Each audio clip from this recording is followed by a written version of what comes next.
Good afternoon everyone. Today I'm going to be showing you how you connect a new Bluetooth device to your modern Mercedes. So this will be on like a car that's 2014 to 2021 sort of year, one with this sort of screen really. It's a very easy way to do it. There's a couple of ways you can actually do this. You can either do it via pressing the home and then go into oh, that didn't actually work.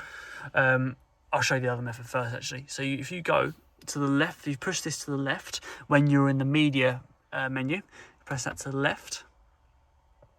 You've then got options, media sources, and you can add new ones from here, or you can go deeper into the options here and add the device there. You can also add it in via the home option setting, so you can press home and this comes up with a whole lot of different options.